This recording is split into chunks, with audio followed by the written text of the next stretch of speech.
ফোনটির সমস্যা হচ্ছে অটো স্টার্ট সমস্যা।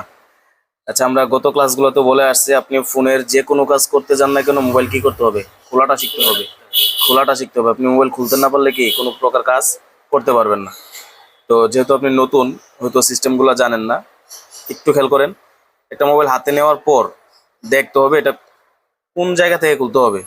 কিছু কিছু ফোন আছে যে মিডল থেকে খুলে, আবার কিছু ফোন আছে ডিসপ্লে দিয়ে খুলতে হয়, কিছু ফোন আছে আপনার ব্যাকপার্ট থেকে খুলতে হয়। তো এই খোলার জন্য আপনাকে যে সাবধানতা অবলম্বন করতে হবে, ফিঙ্গারপ্রিন্টটা কোথায় আছে দেখতে হবে। যে কোনো ফোন বর্তমানে ইন ডিসপ্লে ফিঙ্গার যেগুলা, এগুলা তেমন রিস্ক থাকে না।